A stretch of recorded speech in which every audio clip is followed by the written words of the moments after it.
Hello, good morning, नमस्कार। मैं हूं आरती राय। गुरुस्थल के इस यूट्यूब चैनल में आप सभी का स्वागत है। कैसे हैं आप लोग? आशा और उम्मीद करती हूं कि आप लोग बहुत अच्छे होंगे। और सुनाइए, सबके कैसे हाल चाल हैं? और पढ़ाई लिखाई हो रही है? याद हो रहा है? कुछ कहना है आप लोगों को? पूछिए। कल की जो क्लास हुई उसमें कुछ नहीं समझ में आया तो उसे पूछ लीजिए। देखिए, आज की क्लास हमारी जो होगी वह होगी नवपाषाण काल के विस्तार क्षेत्र पर। कल वाली जो क्लास हुई हमारी वह कौन सी थी? हम नवपाषाण काल में जो स्थल पाए गए, जो चीज़ें पाई गई उस स्थल से, वह कहाँ के हमने पढ़ाए। हम आपको पाकिस्तान वाले एरिया को कल बताए थे। ठीक, पाकिस्तान के एरिया में क्या बताया था आपको? मेहरगढ़ बता दिया था, क्वेटा घाटी बता दिया था, और स्वात घाटी बता दिया था, है ना। इन सब ऐसे कई सारे नामों को हमने कल अच्छे से लिखवा दिया। देखो बेटा, ये जो आपका दो चार और भी कोई पढ़ाया होगा या कि आप बुकों में भी देखे होंगे, नहीं तो मुश्किल से 3 से 4 लाइन अक्सर करके लिखा होता है उसमें कि मेहरगढ़ में ये उपकरण पाए गए। और वास्तव में सही देखा जाए तो ज़्यादातर उपकरण या कुछ और चीज़ें पूछते हैं। तो अगर वो 4 चीज़ों से अलग अब पूछ दे, 4 के अलावा अगर आपको पूछ दे कि मेहरगढ़ से क्या पाया गया, तो आप लोग क्या जवाब देंगे? यानी आप अगर उसके मेहरगढ़ के बारे में जो भी चीज़ें 10 चीज़ अगर पाई गई हैं तो आप 10 के 10 जान लीजिए, तो आपके सारे प्रश्न हो जाएंगे। ऐसे देखिए, मेरे साथ भी कई बार हुआ है कि हम भी उन्हीं बुकों को, उन्हीं गाइडों को पढ़े थे, तो हम मेहरगढ़ के बारे में मुश्किल से 4 चीज़ जानते थे, लेकिन उस 4 के अलावा भी पूछ देता था तो हम नहीं कर पाए उस प्रश्नों को। तो इसलिए मैं अपने अनुभव से यह बात समझ गई हूँ कि जितना भी किसी स्थल के बारे में जानकारी हो वह सब सीखनी चाहिए और एक टीचर को सब बताना चाहिए। लोग 1-2 क्लासों में ख़त्म कर देते हैं, मैं ऐसा नहीं कर रही हूँ। मेरे ख्याल से ये 5वां या 6ठा क्लास है। ठीक, तो आज की क्लास के बाद कल एक क्लास और होगी बेटा, मैं अलग अलग करके पढ़ा रही हूँ। आप लोग पढ़िए और अच्छे से पढ़िए, याद करिए। देखिए, तथ्य है, इसके बाद जो भी चीज़ें होंगी उस सब में कहानियाँ भी ज़रूर आप लोगों को सुनने को मिल जाएंगे। ठीक, ये सब चीज़ें ना देखिए थोड़े से बोरिंग टाइप का होता है, मुझे भी होता था। मुझे तो लगता था कि ये पढ़ूँ क्यों, नहीं पढ़ना है मुझे, लेकिन आता था प्रश्न यहाँ से तो बड़ा अफसोस होता था कि काश पढ़ लिए होते। ठीक, लेकिन आज मैं एक टीचर हूँ तो मुझे लगता है कि ये सारी चीज़ें पढ़ाना चाहिए, है ना। खैर, हमारा उसमें पूरा दोष नहीं है, हमें भी ऐसे ही टीचर मिले जो पाषाण काल को छोड़ ओढ़ करके आगे बढ़ जाते थे। सिंधु घाटी सभ्यता से अच्छा लगता है सबको पढ़ाना, है ना। तो ऐसी बात नहीं है, चूँकि मैं इसे जानती हूँ इसलिए मैं आप लोगों को पढ़ा रही हूँ।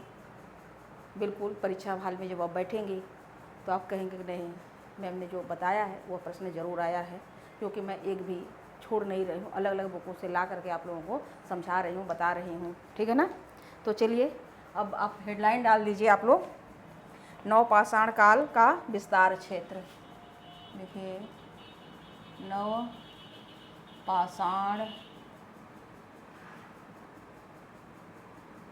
काल का विस्तार क्षेत्र, विस्तार क्षेत्र। ये सारे जो विस्तार क्षेत्र हैं ये कहाँ के हैं? अपने भारत के हैं। ठीक, तो हमारा नवपाषाण कालिक जो है स्थल हमारे भारत में कहाँ पर हैं, उससे क्या चीज़ें मिली, उपकरण क्या मिले और क्या मिले, अनाज क्या मिले हैं, है ना, धातुएँ कौन सी मिली है, कैसे कैसे चीज़ें हैं, वो सब अभी आप लोगों के साथ मैं चर्चा कर रही हूँ। जैसे मैं लिख रही हूँ आप वैसे मेरे साथ लिखते रहिए। हाँ, अगर मेरे पीछे मैं लिखने में मैं लिख रही हूँ तो आप लोगों को पीछे से नहीं दिखाई दे रहा है, तो मैं देखिए साथ में बोलती भी रहती हूँ, तो आप लोग उससे सुन के भी लिख सकते हैं। और जैसे ही मैं हटूँगी वैसे आप मिला लिया करें या वहाँ लिख लिया करिए। मैं ज़रूर आप लोगों को समय देती हूँ कि हुआ कि नहीं हुआ, मैं पूछती हूँ ना। अगर नहीं हुआ बेटा तब बता दिया करो कि नहीं हुआ, मैं रुक जाया करूँगी ना, बिठारूँगी नहीं। ठीक है।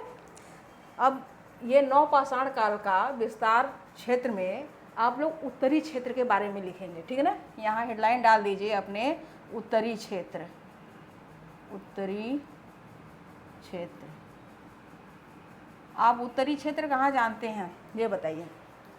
उत्तरी क्षेत्र बताइए, उत्तरी क्षेत्र किसे आप जानते हैं?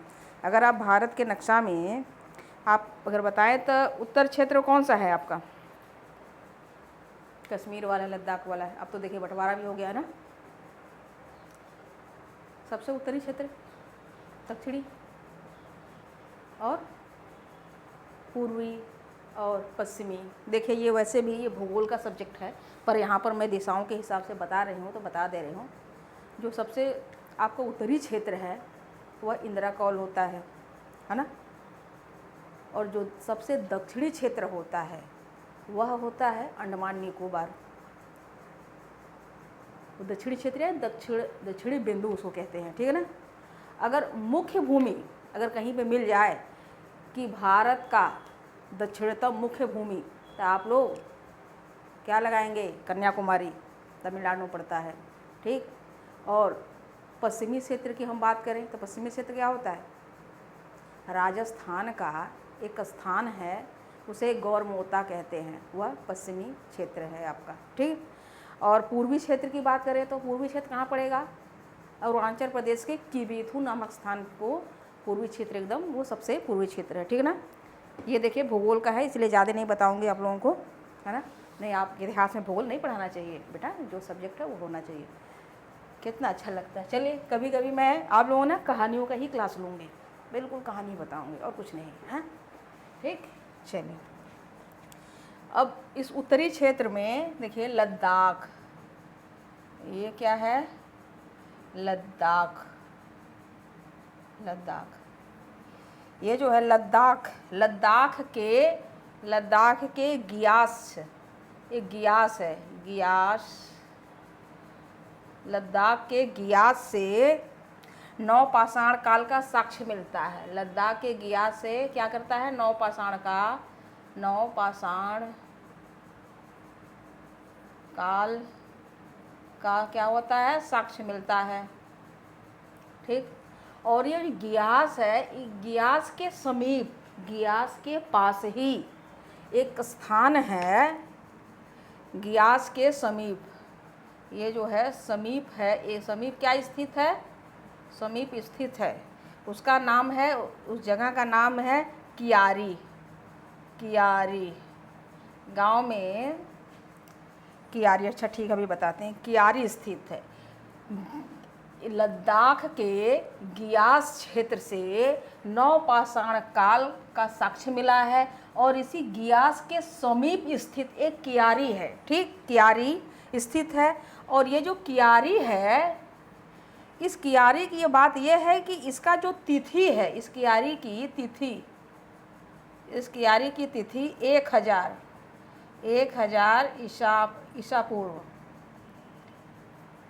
ईसा पूर्व से अधिक नहीं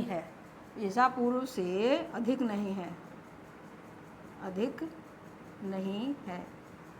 ठीक। ये इधर इसका मतलब यह हुआ कि इस कियारी क्षेत्र का में जब वहाँ मानव रहा, नवपाषाणिक मानव, तो वो 1000 तक का ही साक्ष्य पाया जाता है। 1000 से पहले मतलब यहाँ पे मानव नहीं रहता था, इसका मतलब यही हुआ। उसके पहले 1000 तक ही पाया जाता है। 1000 के अगर बाद आप जाए, अब बोले कि 900 में मिल जाए तो नहीं मिलता, ठीक।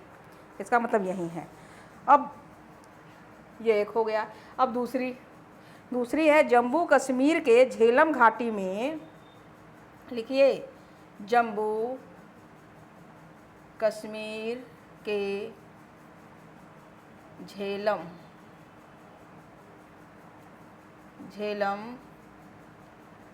घाटी में, जम्मू कश्मीर के झेलम घाटी में स्थित है। क्या स्थित है? देखिए स्थित है बुजुर्ग होम। क्या है? बुर्ज होम। यह नाम आप लोग अच्छी तरीके से परिचित होंगे इस नाम से। एक दूसरा नाम है गुफ कराल।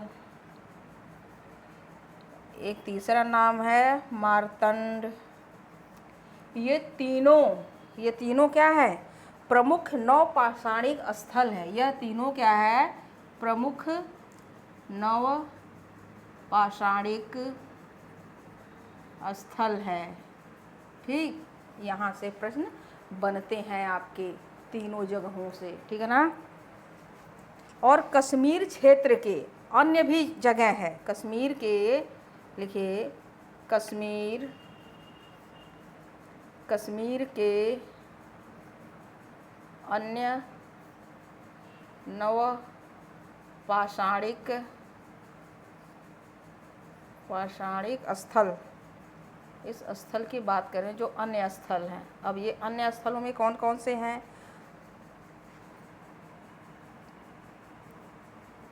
हरिप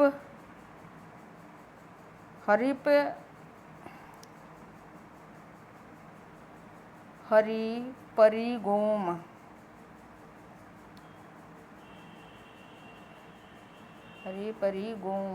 ये वहाँ के नाम है, इसलिए हरिपरिगोम, जयदेवी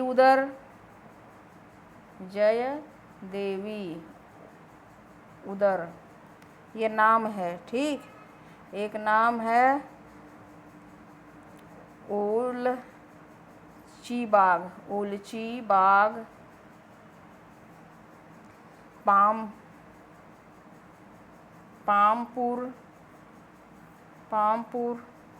दामोदर।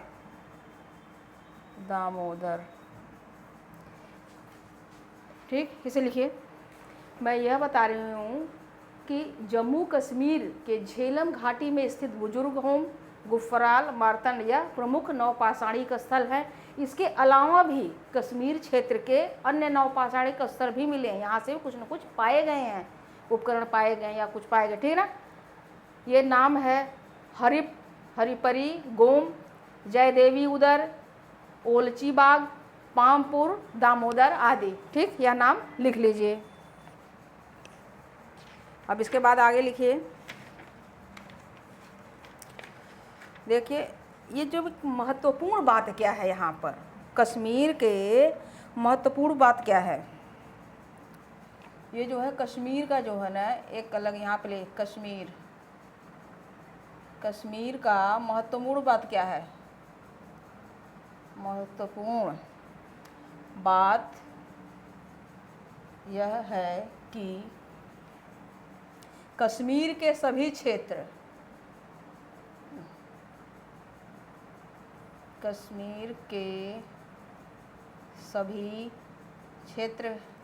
कैसे बसे हैं? सभी जो है कश्मीर के सभी क्षेत्र मतलब नवपाषाणिक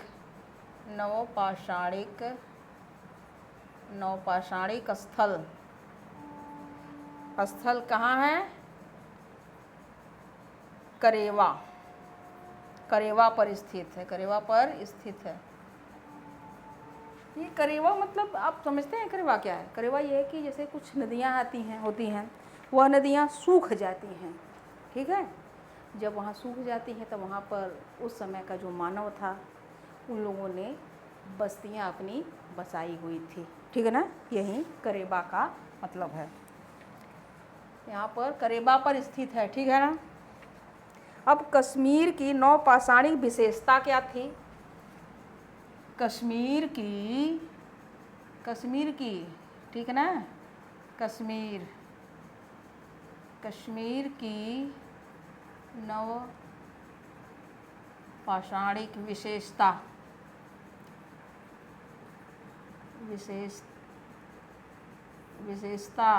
क्या थी?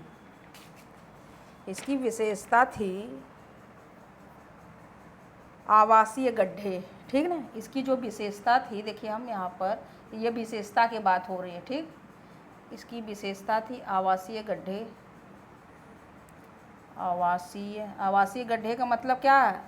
क्योंकि वो गड्ढा खोद कर रहते थे ना, गड्ढा बना करके अपना घर बनाया हुआ था। आवासीय गड्ढों में अपना घर बनाए हुए थे, आवासीय गड्ढों।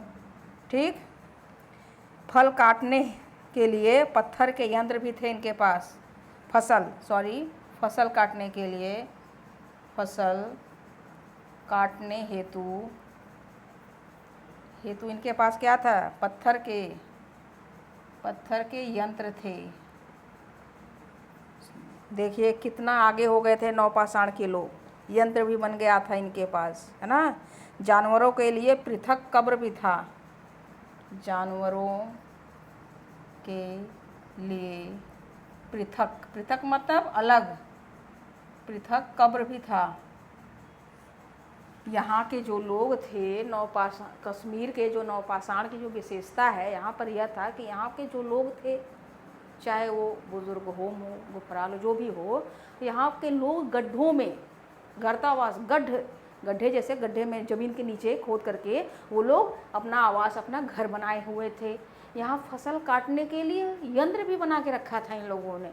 उसके बाद जानवरों के जो कब्र थे, जानवर जब मर जाते थे तो उनको कहाँ, उनके लिए अलग एक कब्रिस्तान बना के रखा था। वहाँ जहाँ पर उनके परिवार के लोग, जो मनुष्य के जो कब्रिस्तान थे वहाँ पर नहीं थे, अलग था, पृथक।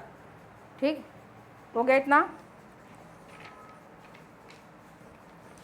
हो गया ना? अब इसे हटा रहे बेटा। ठीक,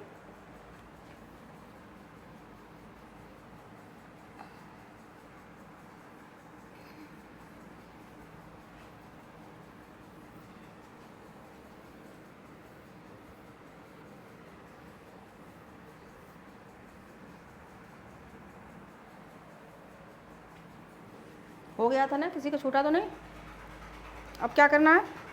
अब आप लोग हेडलाइन डालिए बुर्ज होम। ठीक, यहाँ पर हेडलाइन डाल दीजिए बुर्ज होम। ठीक, ये जो बुर्ज होम है, बुर्ज होम का शाब्दिक अर्थ क्या होता है? ठीक, हम यहाँ लिख रहे हैं ना, इसका जो है शाब्दिक अर्थ, शाब्दिक अर्थ क्या होता है? भुर्ज, भुर्ज वृक्ष का स्थान। शाब्दिक अर्थ है भुर्ज वृक्ष का स्थान। यानी कि यहाँ पर भुर्ज मतलब क्या है? भोज। ठीक ना? आप लोग जानते होंगे भोज वृक्ष, जिस पे पहले लोग लिखा उखा करते थे। ठीक है ना? भोज वृक्ष का स्थान। अब इसे इंग्लिश में प्लेस ऑफ बर्न भी कहते हैं। ये जो भोज के, ये जो भोज, इसके भोज, ठीक है ना, हम यहाँ पे भोज ही लिख दे रहे हैं। भोज के जो वृक्ष थे, भोज वृक्ष के स्थल को भोज वृक्ष के, भोज वृक्ष के, भोज भाई भोज वृक्ष के स्थल को खोजा किसने? स्थल को किसने खोजा था? इसको जो स्थल को खोजने का, स्थल खोजा, स्थल को जो खोजा है, यह खोजा किसने खोजा था? 1935 में, हाँ 35 है, 1935 में ये दो लोग थे। ठीक, उनका नाम था डी टेरा, डी टेरा। ठीक, डी टेरा। और एक दूसरे व्यक्ति थे पीटरसन, पीटरसन। इन दोनों ने ही खोजा था। ठीक, इन दोनों ने साथ में 1935 में पीटरसन ने भोज वृक्ष के स्थल को खोजा था। अब एक दूसरा, अब इस भुर्ज से क्या मिला था? मालिक के, इस भुर्ज से, इस भुर्ज से क्या मिला था? मालिक के साथ, मालिक के साथ में लिख रहे हैं ना, मालिक के साथ। पहले भी बता दिए थे बेटा एक बार, बहुत पहले, साथ कुत्ते दफनाने का, सब मालिक के साथ कुत्ते दफनाने का, कुत्ते दफनाने के क्या हुआ था? साक्ष्य मिला था। लिख लीजिए। और क्या हुआ था बुर्ज होम से? यहाँ पर क्या थे? गड्ढों वाले घर थे, गड्ढों, गड्ढों, गड्ढा घर था। ठीक ना? गड्ढों वाले घर, यानी गड्ढा घर लिख लीजिए, गड्ढा घर था यहाँ पर। और यहाँ पर क्या था? यहाँ के जो लोग थे रूखड़े धूसर मृत भांडों का प्रयोग करते थे। यहाँ के लोग यानी बुजुर्ग होम के लोग रूखड़े, रूखड़े मृद भांडों का क्या करते थे, प्रयोग करते थे। और इस बुर्ज होम से गणासा भी मिला है, गणासा भी मिला है, ठीक। गणासा का साक्ष्य भी मिला है, गणासा का साक्ष्य भी मिला है भाई, ठीक। ऐसे लिख लीजिए, हो गया।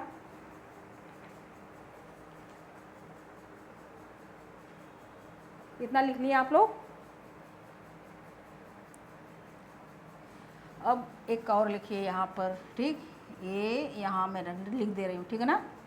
यहाँ पर लिख लीजिए, ये जो बुर्ज होम है, यहाँ से एक घड़े पर, एक घड़ा जो है, एक घड़ा है, एक घड़ा, घड़ा मतलब मृदभांड, घड़े पर सींग वाले, घड़े पर सींग वाले, जो सींग वाले है ना देवता, सींग वाले देवता का चित्र मिला है, चित्र मिला है। और यह बात समझ में आ रही है बेटा। हम यह बता रहे हैं कि बुर्ज होम से एक घड़ा मिला, उस घड़े पर सींग वाले देवता का चित्र बना हुआ है। यह नोट करिए, इम्पोर्टेंट है, ठीक। ये इम्पोर्टेंट है आपका, यह इम्पोर्टेंट है, ठीक। और ये जरूर कि शाब्दिक अर्थ क्या होता है, ठीक है ना। आप इसे चाहें तो भूल सकते हैं, पर ऐसा नहीं है। यह भी पूछ देगा कि वहाँ के लोग जो मृदभांड था वह किस प्रकार का था, रूखड़े मृदभांडों का प्रयोग करते थे, ठीक है ना। तो यहाँ पर जो एक घड़े पर सींग वाले देवता का जो चित्र मिला था, यही चित्र कोट दीजी के प्राक हड़प्पा चरणों में भी लोकप्रिय था। यही चित्र जो मिला है ना, वह कोट दीजी जानते हैं, जब सिंधु सभ्यता पढ़ाऊंगी तब। कोट दीजी के प्राक हड़प्पा, हड़प्पा यानी सिंधु वाली, सिंधु सभ्यता, ठीक है ना। हड़प्पा चरण में लोकप्रिय था, ठीक। कितना लिख लीजिए।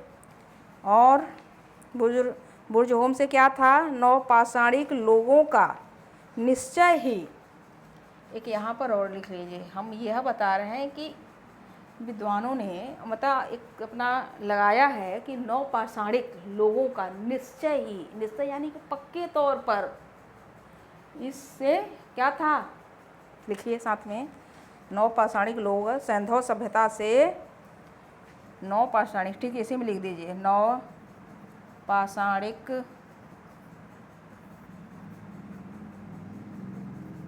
लोगों का निश्चय ही सैंधव यानी सिंधु सभ्यता, ठीक। हड़प्पा सभ्यता सिंधु से, सैंधव क्षेत्र के लोगों से संपर्क था। ये इतना आपका बुर्ज होम में है, ठीक। लिखिए जल्दी से, हो जाए तो बता दीजिए बेटा। अब इसके आगे हेडलाइन डाल दीजिए अब, गुफ कराल, ठीक है ना। हो गया। अब देखिए आप लोग हेडलाइन डाल दीजिए, गुफ कराल। क्या डालेंगे, गुफ कराल, ठीक। गुफ कराल डालेंगे। अब इस गुफ कराल की खुदाई किसने की थी, खुदाई, ठीक है ना, खुदाई। गुफ कराल की खुदाई किसने की थी, खुदाई है A.K. शर्मा, ठीक। शर्मा ने किया था। अब इस गुफ कराल का शाब्दिक अर्थ क्या होता है, इस गुफ कराल का जो है शाब्दिक अर्थ, गुफ कराल का शाब्दिक अर्थ क्या है, कुम्हार का कुम्हार की गुहा, कुम्हार की गुहा, गुहा जानते हैं ना, जानते हैं, ठीक। और इस गुफकराल से तांबे की एक हेयर पिन भी मिली थी। इस गुफकराल से एक तांबे की, ठीक ना, तांबे की हेयर पिन मिली थी, हेयर पिन मिला था। हेयर पिन जानते हैं ना, जो बालों में लगाते हैं, हेयर पिन मिला था, मिला। और यही हेयर पिन, ऐसी ही हेयर पिन एक और जगह मिली थी। कहाँ मिली थी? हड़प्पा के चाहुंदड़ों में मिली थी। ऐसे ही लिख लीजिए, ऐसी ही पिन कहाँ मिला था? हड़प्पा के चाहुंदड़ों से मिला था। चाहुंदड़ों या चाहुंदड़ों कुछ भी लिखे, चाहुंदड़ों से मिला। क्या नाम? चाहुंदड़ों से मिला था, ठीक, चाहुंदड़ों से मिला था। यह बात फिर से मैं समझा रही हूँ। हम यह बता रहे हैं आपको कि गुफराल यह जगह है, नौपाषाणिक स्थल है। इसकी खुदाई A.K. शर्मा ने किया।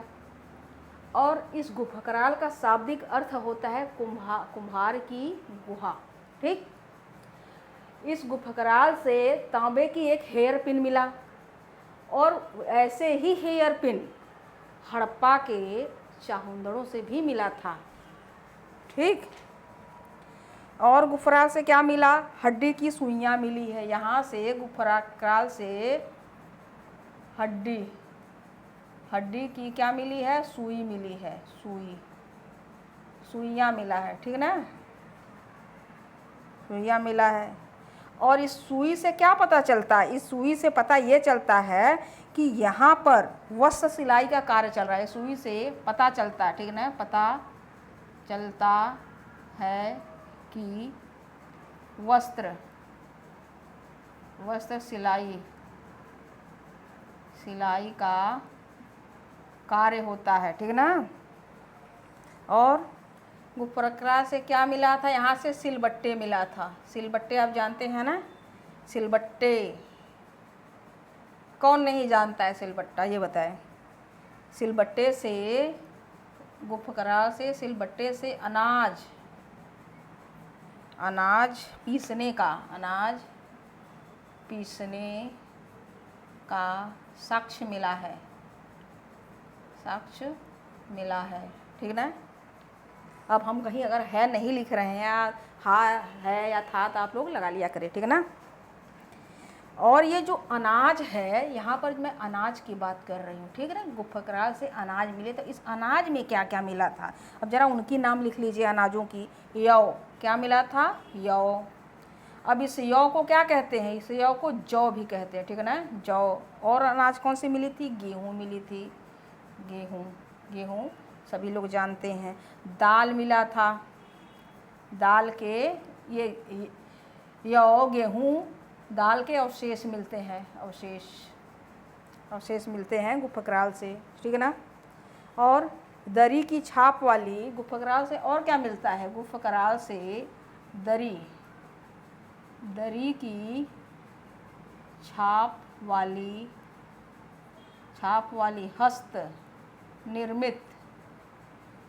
हस्त निर्मित क्या मिलता है भाई? क्या हो सकता है? हस्त निर्मित क्या था? मृदभांड था, मृदभांड मिला। और भी कुछ मिले हैं, यहाँ पर मैं लिख दे रही हूँ, लिख लीजिए। इसिया, तकली, तिराग्र, छिद्र वाली सुई आदि, ठीक है ना। इसिया, तकली, तिराग्र, छिद्र वाली सुई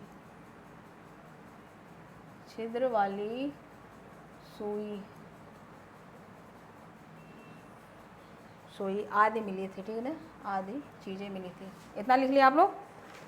हो गया।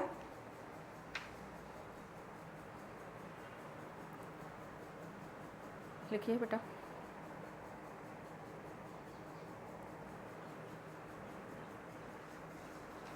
यह जरूर याद होनी चाहिए गुफर कलाल से, ठीक ना।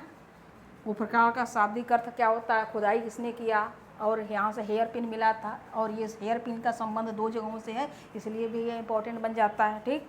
यहाँ से हड्डी की सुइयाँ मिली थी, और इससे क्या पता चलता है कि यहाँ पर वो सिलाई हो रहा था, और सिलबट्टे मिले थे, ठीक। लेकिन यहाँ से गुफर कलाल से अनाज कौन कौन मिले, ये यौ, गेहूँ, दाल, ये अवशेष मिले हैं। और ये भी एक इम्पोर्टेंट है कि दरी की छाप वाली हस्त निर्मित मृदभांड मिला है यहाँ पर, ठीक ना। आप इस वाले को अगर नहीं याद करेंगे तो कोई बात नहीं। उसके बाद अब देखिए एक, चलिए हो गया इतना ना। अब यहीं मैं लिख देती हूँ, बुजुर्ग होम एवं गुफर कलाल, बुजुर्ग बुर्ज होम, बुर्ज होम एवं, ये अलग लाइन है, ठीक ना। गुफर कलाल, गुफर कलाल, ये जो है ये क्या है, यह दोनों ये क्या है, यहाँ से नौ पाषाण, बृहद पाषाण। बृहद पाषाण का मतलब बताइए, हमने पहले बताया है बृहद पाषाण, और तीसरा ऐतिहासिक, ऐतिहासिक यानी कि लौह, ऐतिहासिक। इन तीनों कालों का संबंधित स्थल है, ऐसे ही लिख लीजिए बस जैसे लिख रही हूँ, ठीक ना। हो गया इतना, जल्दी जल्दी करिए बेटा, हो गया इतना।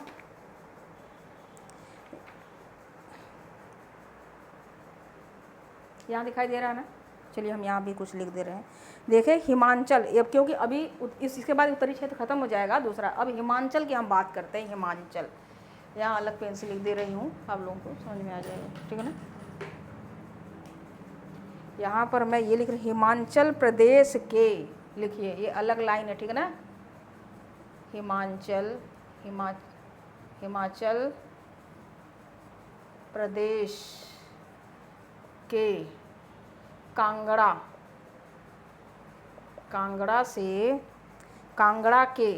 के जो है 3 जगह है, इस कांगड़ा की जगह की बात कर रही हूँ, ठीक है ना।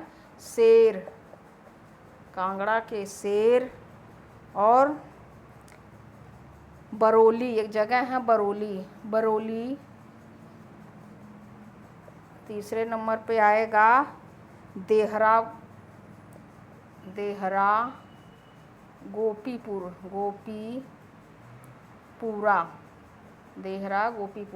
ठीक है ना।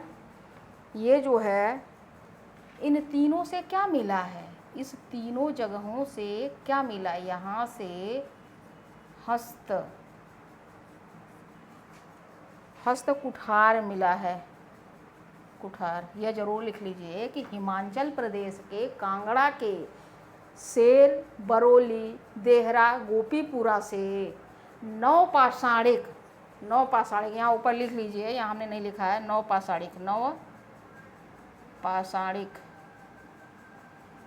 पाषाणिक हस्त कुठार मिला है, ठीक। अब बेटा हो गया जल्दी से, अब यहाँ पर आप लोग बंद करें।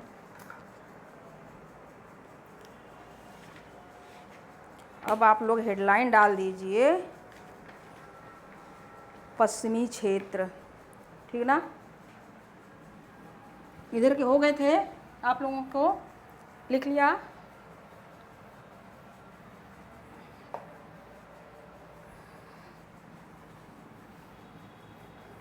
हो गया था ना।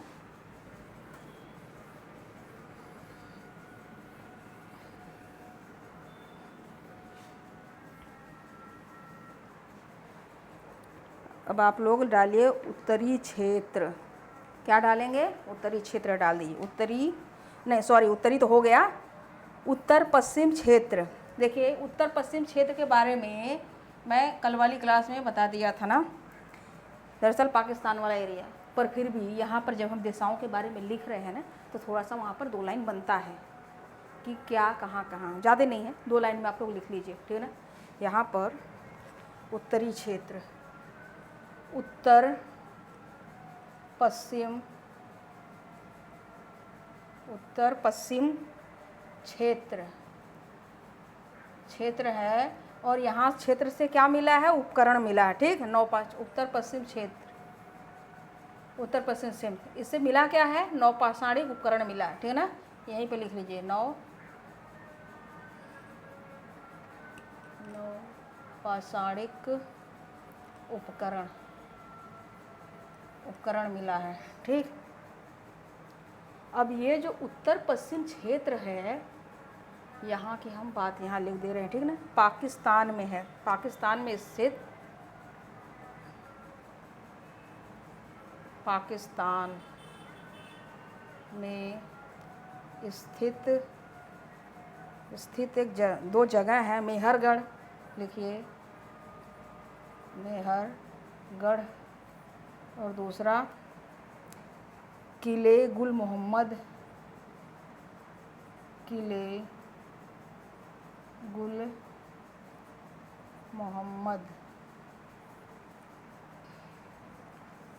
अब दूसरा है स्वात घाटी, स्वात घाटी में स्थित, स्वात घाटी में स्थित कौन सा जगह है, स्वात घाटी में क्या है, स्वात घाटी में गलघई, गलघई एक जगह है, और लोबनार,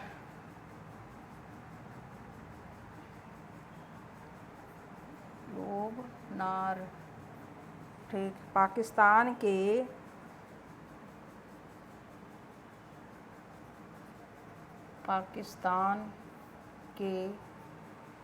सरायखोला से, सरायखोला से 9 पाषाण काल के उपकरण मिले हैं। सरायखोला से क्या हुआ है, 9 पाषाण काल के क्या मिले हैं, उपकरण मिले हैं, उपकरण मिले हैं। ये दिखाई दे रहा है ना आप लोगों को, ठीक। हमने यहाँ पर यह बता दिया कि 9 पाषाण जो है उत्तरी क्षेत्र जो, सॉरी उत्तर पश्चिम वाला जो क्षेत्र है, यह देखिए थोड़ा इतना लिखा दिया क्योंकि दिशाओं के बारे में लिखा है ना। कल हमने अच्छे से आप लोगों के मेहरगढ़, किले, इन सब सारी चीज़ों के बारे में हमने आपको लिखवा दिया था, इसलिए यहाँ पर ऐसे लिखना थोड़ा सा बनता था, ठीक।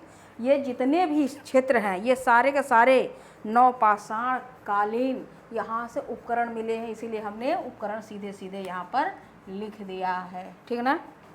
अब आगे चलिए, अब इसके बाद आप लोग लिखिए मध्यवर्ती क्षेत्र में जो 9 पाषाणिक स्थल है, ये हो गया। अब मध्यवर्ती क्षेत्र लिख दीजिए, मध्यवर्ती क्षेत्र, मध्यवर्ती क्षेत्र में हेडलाइन डाल दीजिए मध्यवर्ती, मध्यवर्ती क्षेत्र, मध्यवर्ती क्षेत्र में क्या हुआ है, 9 पाषाणिक, 9 पाषाणिक स्थल। हम किसकी बात करेंगे यहाँ पर, स्थल की बात करेंगे, ठीक है ना, स्थल। 9 पाषाणिक जो स्थल है, इसमें स्थल में प्रमुख कितने हैं, प्रमुख की हम चर्चा करेंगे यहाँ पर, ठीक है ना। स्थल बहुत सारे हैं जो प्रमुख हैं, जहाँ से प्रश्न बनते हैं बेटा, उन्हीं से, ठीक, प्रमुख की बात करेंगे। अब यहाँ पे ये जो है मध्यवर्ती, ये कहाँ पर पड़ता है मध्यवर्ती, देखिए एक मध्य क्षेत्र है और ये मध्यवर्ती है, ठीक है ना। मध्यवर्ती यानी कि मध्यवर्ती अब क्यों लगाया गया, ये जो नदी है गंगा वगैरह, उसके आधार पे ये बना हुआ है, ठीक है ना, इसलिए इलाहा, ये मध्यवर्ती, इसका जो है सबसे पहला है इलाहाबाद के बेलन घाटी। देखिए मैं हर जगह इलाहाबाद इलाहाबाद ही लिख रही हूँ, कहीं पर मैं प्रयाग नहीं लिख रही हूँ, ठीक है ना, क्योंकि ज़रूरी नहीं कि वह परीक्षाओं में प्रयाग पूछेगा, लेकिन आप लोग प्रयाग तो अच्छे से जान गए, इलाहाबाद ही प्रयाग बन चुका है ना। लेकिन हम खाली प्रयाग प्रयाग लिखवा दें और पता चलेगा प्रयाग परीक्षा में ना आए, तो इसलिए जो पुराना है मैं वही इलाहाबाद को इलाहाबाद ही लिख रही हूँ, ठीक है ना। यही कारण है और कोई कारण नहीं बेटा, ठीक है। इलाहाबाद के बेलन घाटी में, इलाहाबाद के बेलन घाटी में स्थित, ये क्या है स्थित, यहाँ पर हम क्यों खींच दिए भाई, स्थित, ये जो कई जगह हैं, कौन कौन से जगह हैं स्थित, जो है कुलडीहवा जगह है, बिल्कुल आप लोग जानते होंगे कुलडीहवा, और महगढ़ा जानते हैं, नहीं जानते हैं, महगढ़ा एक स्थल है, पंचोह जानते हैं इसे, नहीं। बेलन की सहायक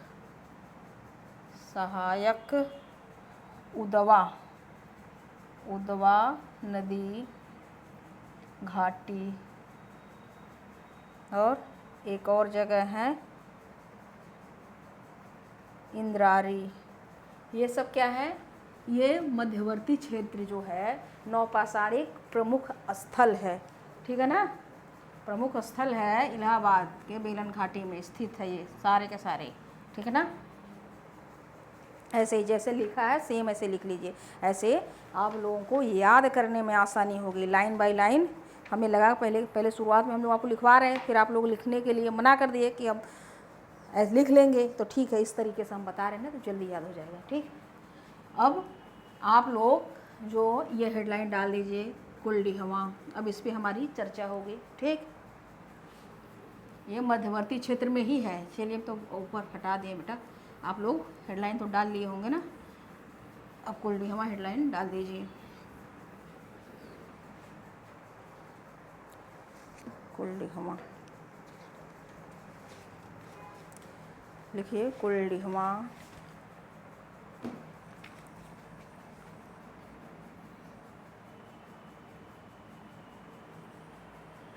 सॉरी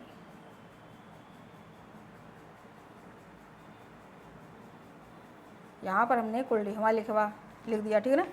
अब ये जो कुलडीहवा है, ये बेलन क्या हुआ, बेलन नदी पर एक जगह देवघाट है, देवघाट के निकट क्या है, निकट कहाँ है, कुलडीहवा है, निकट क्या है, कुलडीहवा हमने ये निकट है, ठीक। क्योंकि हमने यहाँ पर केंद्र में लिख दिया, इसलिए हम हर जगह कुलडीहवा नहीं लिखेंगे, ठीक। आप लोग लिख लीजिए बेटा। इस कुलडीहवा से क्या क्या मिला है, नवपाषाण, ताम्रपाषाण और लौह काल के स्थल मिले। कुलडीहवा से नवपाषाण, ताम्रपाषाण और लौह काल के क्या है, स्थल मिले हैं। और यहाँ पर ये पूछेगा कि कुलडीहवा से कौन कौन काल के मिले हैं, आप बता देंगे, नवपाषाण, ताम्रपाषाण और लौह काल। कुछ बातें हम पहले भी आप लोगों को बता चुके हैं, ठीक है ना, क्योंकि एक ही जगह पे मध्यकाल वाली जगह पर ही तो नवपाषाण काल आई ना बेटा, मध्यपाषाण काल पर नवपाषाण काल आया था, इस वजह से कुछ नाम आपको वैसे ही मिलेंगे।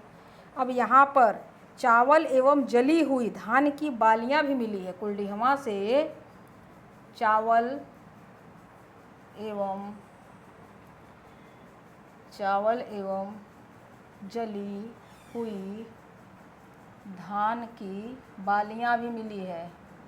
बालियाँ जानते हैं ना, बालियाँ, ये कान में लटकन वाले बालियाँ नहीं, ये जो धान है, जो फली होती है, जिसमें खोल लगा रहता है, धान कहते हैं उसको। अब धान को ही जब उसे दर दिया जाता है तो वह चावल निकल जाता है, ठीक है ना। तो चावल मिला है और उसी जिससे चावल निकलता है वह धान की जो जली हुई बाली मिली है, या प्रश्न अक्सर करके पूछा जाता है, तो इसलिए आप लोग इसे इम्पोर्टेंट ज़रूर लगाएं, ठीक है ना। और धान के कुछ किस्म भी मिले हैं, धान की किस्में भी मिली हैं। कौन सी किस्में हैं? 2 किस्में, ठीक है ना। धान की कुलडीहवा से, धान है भाई, मैं धान ही लिख दे रही हूँ। कुलडीहवा से धान की जो है किस्म मिली, धान की किस्म है, किस्म, ये कौन सी किस्म है? ओराइजा, एक किस्म है ओराइजा और दूसरी किस्म है क्या है? सताइवा। सताइवा किस्म मिला है, किस्म का मिला है, ठीक है ना। यानी धान मिल रहा है, ये 2 किस्मों के धान मिल रहे हैं वहाँ पे। और इसकी विशेषता क्या थी कुलडीहवा की? कुलडीहवा की जो क्या विशेषता क्या थी कुलडीहवा की? इसकी एक बहुत बड़ी विशेषता थी कि यहाँ पर डोरी छाप मृदभांड का मिलना। यहाँ पर विशेषता जो है डोरी छाप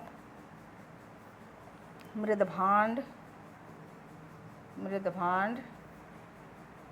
का मिलना, ठीक ना, मिलना। और कुलडीहवा का जो समय है, जो काल है, इसका काल कौन सा काल समय है? 6000 ईसा पूर्व है, ठीक। अब इतना हो गया आपका, हो गया बाबू?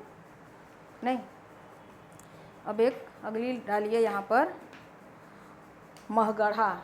हमने कई सारे लिखा था ना, ये आप ऊपर लिखते रहिए, मैं यहाँ लिख दे रही हूँ, महगढ़ा, ठीक है ना।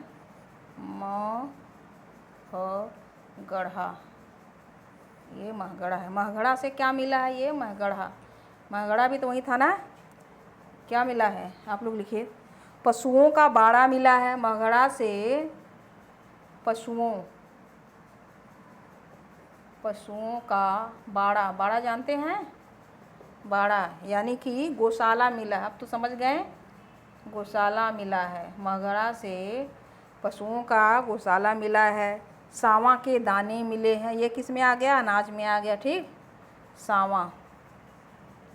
सांवा के दाने मिले हैं। झरबेर की गुठलियाँ मिली है।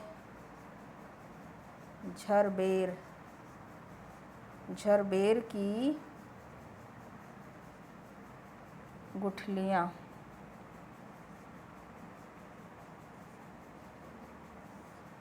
गुठलियाँ मिली और 28 झोपड़ियाँ मिली है। यहाँ से महगढ़ा से 28 झोपड़ियाँ मिली है।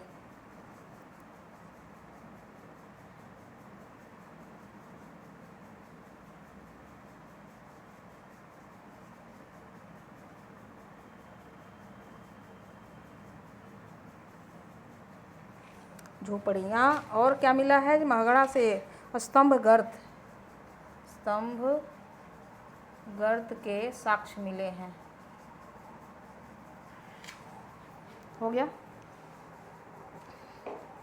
इतना लिख लीजिए। देखिए, एक जगह है कुलडीहवा के अलावा एक जगह भी और कई जगह हमने बताए थे, तो उसी में एक जगह है महगढ़ा से पशुओं का बाड़ा यानी गौशाला मिला है। महगढ़ा से सांवा के दाने मिले हैं। महगढ़ा से झरबेर की गुठलियाँ मिली और 28 झोपड़ियाँ स्तंभ गर्त के साक्ष्य मिले हैं, ठीक। यहाँ पर अब आप लोग हेडलाइन डाल दीजिए, चौपानी मांडो को भी हमने लिखवाया था पहले, ठीक है ना। तो यहाँ पर इसका भी 2 ही लाइन हो गया ये।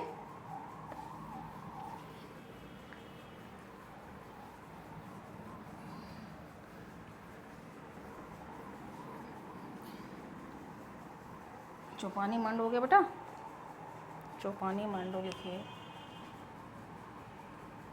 चौपानी मांडो,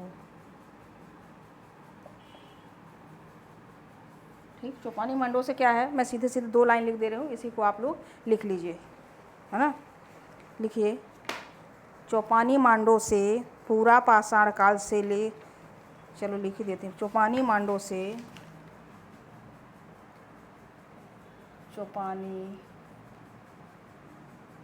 मांडो से पूरा पाषाण काल से नव पाषाण काल से नव पाषाण काल, नव पाषाण काल तक के 3 चरणों का, 3 चरणों का अनुक्रम देखा गया है, देखा गया है या मिला है, देखा गया है, ऐसे ही बस इतना ही लिख लीजिए, क्योंकि चौपानी मांडो के बारे में काफ़ी कुछ मैं पहले भी लिखवा चुकी हूँ। अब हेडलाइन डाल दीजिए मध्य गंगा घाटी। मध्य गंगा घाटी, अब कहाँ पहुँच रहे हैं हम लोग? बिहार वाले एरिया में, हो गया ना ये? मध्य गंगा घाटी, हेडलाइन डालिए मध्य गंगा घाटी। मध्य गंगा घाटी, ये हेडलाइन डालिए। अब देखिए मध्य गंगा घाटी के बारे में आप लोग लिखिए। मध्य गंगा घाटी, यहाँ पर मैं आप लोगों को लिख रही हूँ कि मध्य गंगा घाटी, मध्य गंगा घाटी में स्थित जो भी प्रमुख नवपाषाणिक स्थल हैं, मध्य गंगा घाटी में जो भी प्रमुख नवपाषाणिक स्थल है, मैं उसके नाम लिख रही हूँ। उसके नाम के बाद उनके बारे में भी 2-2 लाइन हो जाएगा, ठीक? स्थल, ये स्थल कौन कौन से हैं? अभी इस स्थलों को मैं यहाँ पे लिख दे रही हूँ। लिखिए बिहार के चिरांद, बिहार के चिरांद और सेनुआर, सेनुआर, सेनुआर भी एक जगह है। मनेर, कौन कौन इसमें बिहार के लोग हैं बताएंगे? तारा डीह और एक है, नाम है कुतुबपुर, क्या नाम है? कुतुबपुर। ये सब क्या है? ये क्या है? यह पांचों क्या है? नवपाषाणिक है, ठीक है ना? नवपाषाणिक, नवपाषाणिक, ये सब क्या है? प्रमुख नवपाषाणिक है, प्रमुख नवपाषाणिक एवं ताम्रपाषाणिक, ताम्रपाषाणिक क्या है? स्थल है, ताम्रपाषाणिक स्थल है, लिख लीजिए। अब इसमें हम सबसे पहले नंबर पे इस चिरांद की बात करेंगे। बिहार के जो है चिरांद है, ये चिरांद कहाँ है? बिहार में सारण जिले में है, ठीक? अब लिखिए यहाँ पे बिहार, बिहार जो चिरांद डाल दीजिए, ठीक है ना?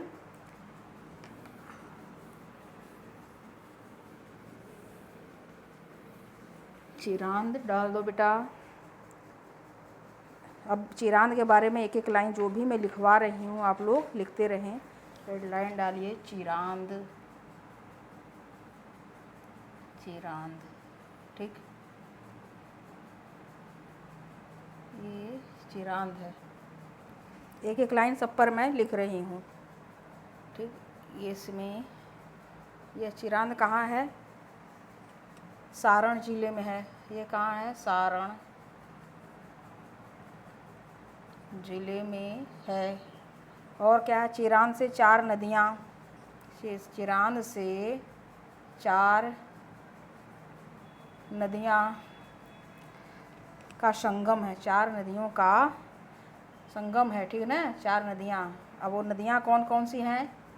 गंगा, 4 नदियाँ, गंगा, सोन, गंडक, गंडक, घाघरा, घाघरा के संगम पर स्थित है। यह जो है चिरांद सारण जिले में है और चिरांद 4 नदियों के संगम पर स्थित है। ठीक, गंगा, सोन, गंडक, घाघरा के संगम पर स्थित है। यह चिरांद नवपाषाणिक एवं ताम्रपाषाणिक दोनों युगों से संबंधित है। इसे लिखिए, चिरांद नवपाषाणिक एवं ताम्रपाषाणिक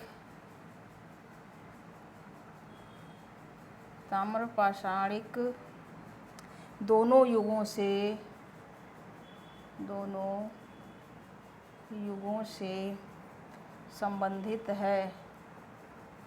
संबंधित है। हड्डी के बने उपकरण मिले हैं। चिरांद से हड्डी के बने उपकरण मिले हैं। और ये जो उपकरण मिले हैं वो उपकरण किसके हैं? ये उपकरण किसके हैं? हिरण के सींग के। ये उपकरण जो है किसके हैं? हिरण के सींग के हैं। ठीक, और यहाँ चिरांद से बस्तियों के भी साक्ष्य मिले हैं। बस्तियों के साक्ष्य मिले हैं। और क्या मिला है चिरांद से? यहाँ से खेती करने के जो साक्ष्य मिले हैं, खेती, यहाँ पर खेती ही लिख दीजिए। खेती में जो मिला है धान, जो खेती किस चीज़ की यहाँ पर चिरांद में होती थी? धान, मसूर, मूंग, अभी आप लिख लीजिए, मैं बता रही हूँ, मूंग, गेहूँ एवं जौ। मृण मूर्ति मिली है यहाँ से, चिरांद से मृण मूर्ति मिली है। इस मृण मूर्ति यानी कि मिट्टी वाली मृण मूर्ति मिली। और ये जो मूर्ति है मिट्टी की, उसमें कुबड़दार बैल, इस मिट्टी में जो मूर्ति है मिट्टी की, उसमें कुबड़दार बैल है। कुबड़दार बैल यानी वृषभ, नाग एवं चिड़िया। ये बिल्कुल इम्पोर्टेंट है, नाग एवं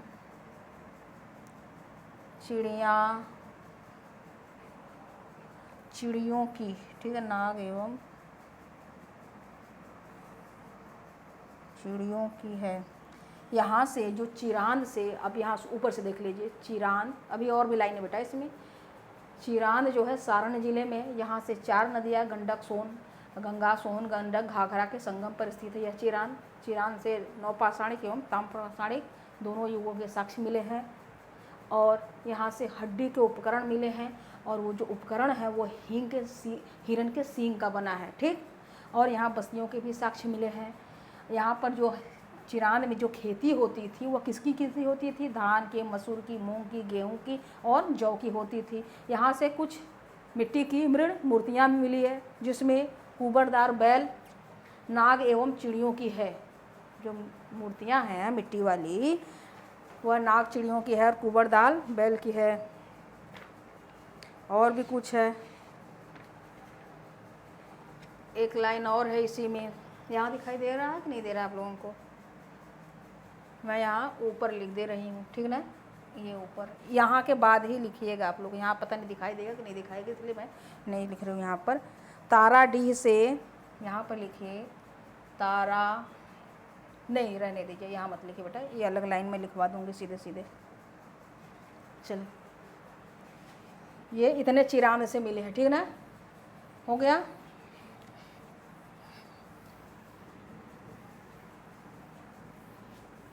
क्योंकि ताराडीह तो अलग जगह भी हमने लिखवाया था ना। अब लिखिए, अलग लाइन है, ताराडीह,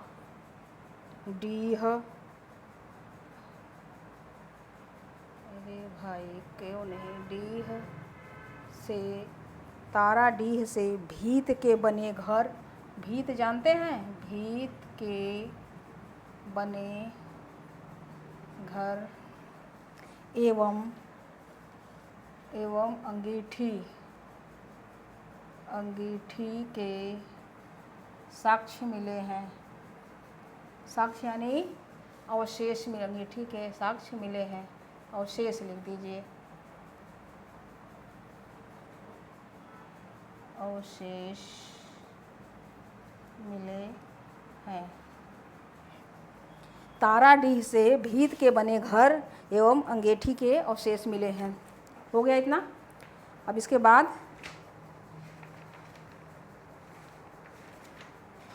इसके बाद मध्यवर्ती क्षेत्र की हम बात करेंगे, ठीक ना। मध्यवर्ती क्षेत्र नहीं, मध्य पूर्व क्षेत्र की बात होगी, ठीक। मध्य हेडलाइन डाल दीजिए बेटा, मध्य पूर्व क्षेत्र, मध्य पूर्व क्षेत्र। अब मध्य पूर्व क्षेत्र में झारखंड आ जाएगा आपका और उड़ीसा आ जाएगा, ठीक है ना। ये जो मध्य पूर्व क्षेत्र है, जैसे लिख रही हूँ वैसे लिख दीजिए। मध्य पूर्व क्षेत्र में झारखंड के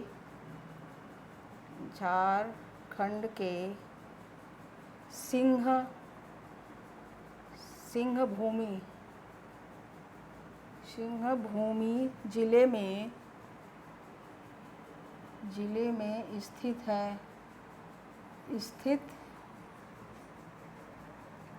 बरूडीह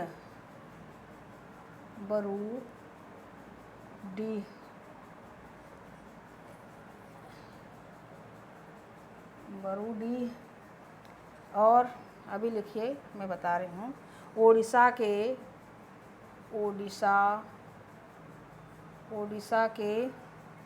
मयूरभंज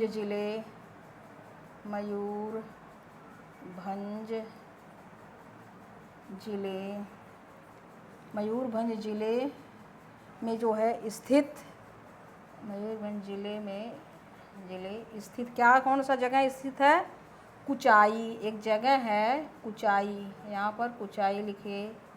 और बेदीपुर, सुलभड्ढी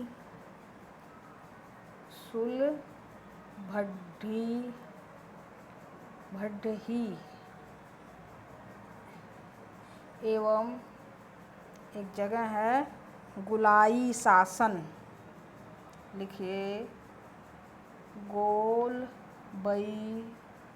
गोलबई शासन। ये क्या है, प्रमुख नव पाषाणिक स्थल है, पाषाणिक स्थल। ये जो आपका बेदीपुर है, यहाँ पर हमने एक बेदीपुर लिखा है, यहाँ से बेदीपुर से चावल मिला है और गोलबई शासन से स्तंभ गर्त मिला है, ठीक। यहाँ से बेदीपुर से चावल मिला है, गोलबई शासन से स्तंभ गर्त मिला है, ठीक। चलो यहीं पर लिख देते हैं, आप लोग लिख दीजिए, बेदीपुर से चावल मिले हैं और गोलबई शासन से स्तंभ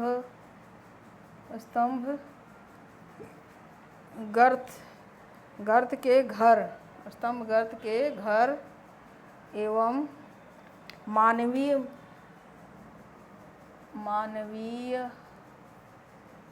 मृण मूर्ति मिली है, मूर्तियों के साक्ष्य मिले हैं, मूर्तियों के साक्ष्य मिले हैं। यहाँ हम ये बताए, गोलबई शासन से स्तंभगर्त एवं मानवीय मृण मूर्तियाँ के साक्ष्य मिले हैं, यानी कि यहाँ पे मनुष्य के मृण मूर्ति मिले हैं, मनुष्य के, इंसानों के मिट्टी के मूर्ति मिले हैं। अब ओडिशा के लेखा मोडा से, यही लिख दे रही हूँ, ये अलग लाइन है, ठीक है ना। ओडिशा के लेखा मूढ़ा, लेखा मूढ़ा से, लेखा मूढ़ा की, सॉरी से नहीं की, लेखा मूढ़ा की गुफा से, उड़ीसा के लेखा मूढ़ा की गुफा से मध्य पाषाण काल तथा, लिखिए, मध्य पाषाण तथा नवपाषाण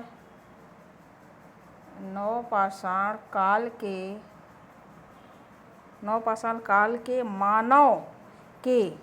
मानव विकास के प्रमाण मिले हैं। ठीक ना, मानव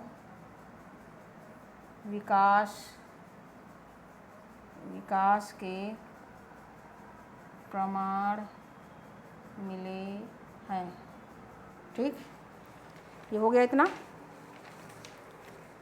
बस थोड़ा सा 10 लाइन और है। पूर्वोत्तर भारत, अब हेडलाइन डालिए आप लोग, हो गया ये पूर्वोत्तर भारत।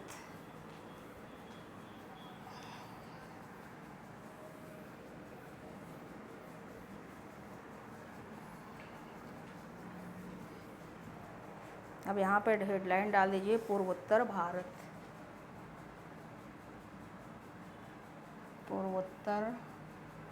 पूर्वोत्तर भारत में कौन सा जगह आता है, कौन बताएगा? पूर्वोत्तर भारत। ठीक, अब दूसरा ले लेते हैं बेटा थोड़ा। हम अब लिख रहे हैं पूर्वोत्तर भारत, अब ऐसे ही लिख दीजिए जैसे मैं लिखते जा रही हूँ। ठीक है, 1867 में, लिखिए, 1867 ईस्वी में जॉन लुबाक ने, 1867 ईस्वी में जॉन लुबाक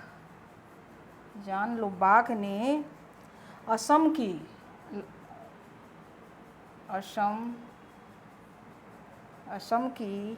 ब्रह्मपुत्र नदी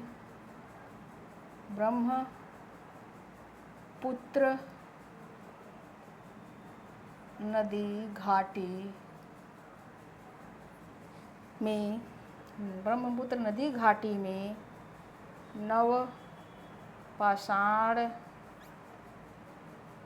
नवपाषाणिक उपकरणों को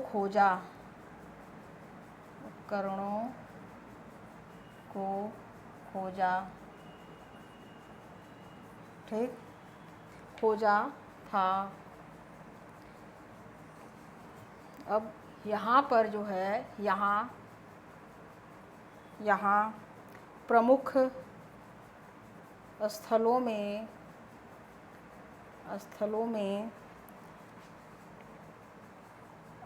कौन से स्थल है? दौलजी,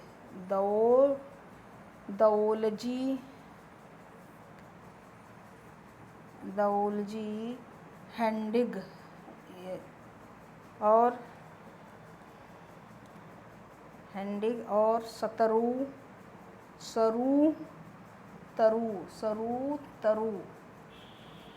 सरुतरु एवं मरकडोला है। यहाँ मैं यह लिखी हूँ कि 1867 ईस्वी में जॉन लुबाक ने असम की ब्रह्मपुत्र नदी घाटी में नवपाषाणिक उपकरणों को खोजा, और यहाँ प्रमुख स्थलों में, यानी कि पूर्वोत्तर भारत में, यानी असम के जो प्रमुख स्थलों में ये स्थल है, दौलजी, हेंडिग, सरुतरु और मरकडोला है। ठीक, और महत्वपूर्ण बात यहाँ की क्या है? यहाँ की महत्वपूर्ण है कि झूम कृषि बिल्कुल आप लोग पढ़ते हैं ना, झूम कृषि की प्रथा यानी चलन यहाँ नवपाषाण काल से ही प्रचलित है, प्रचलित है। मतलब ये महत्वपूर्ण बात है कि झूम कृषि की प्रथा यहाँ यानी इस जगह असम में नवपाषाण काल से ही प्रचलित है। ये जो प्रथा चली आ रही झूम कृषि की वहीं से चली आ रही है। ठीक, अब अगली लाइन है मणिपुर के नापचिक, ये दूसरी लिख दो, ठीक है ना। मणिपुर के नापचिक, ठीक, और पूर्वोत्तर के कयाची, हमने नाम बताया था एक बार पहले ना, कनाई, पूर्वोत्तर के कनाई गांव, ये दोनों से, कनाई गांव से क्या प्राप्त हुआ था? मणिपुर के नापची और पूर्वोत्तर के कनाई गांव से, पूर्वोत्तर के कनाई गांव से नवपाषाण कालीन स्तर, यहाँ जो प्राप्त हुआ है, यहाँ प्राप्त ही लिख दीजिए सीधे, प्राप्त नवपाषाण कालीन स्तर जो है 6ठी शताब्दी ईस्वी तक जाता है। ये जो है कनाई गांव कहाँ है? यह कनाई गांव डिब्रूगढ़ में है, डिब्रूगढ़,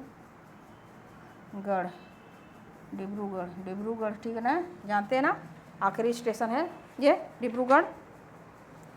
मैं यह बता रही हूँ कि मणिपुर के नापचिक और पूर्वोत्तर के कनाई गांव से यानी डिब्रूगढ़ से प्राप्त नवपाषाण कालीन स्तर, जो नवपाषाण काल से समय से लेके 6ठी शताब्दी ईसा पूर्व तक यहाँ पर नवपाषाण काल था, नवपाषाण काल वाले ही यहाँ तक 6ठी शताब्दी तक यहाँ पर लोग थे। ठीक, अब ये देखिए डिब्रूगढ़, ठीक, आखिरी स्टेशन है। और कुछ देखिए, आज तक मैं यहीं रखती हूँ। अब इसके बाद हमारी जो कल की क्लास होगी वह आखिरी क्लास होगी नवपाषाण काल की, ठीक है ना। चलिए पढ़ते रहिए, आप लोग खुश रहिए। कल आखिरी क्लास हो जाएगी नवपाषाण काल की, उसके बाद हम सिंधु घाटी पे आ जाएंगे। पढ़ते रहिए, खुश रहिए। धन्यवाद, नमस्कार।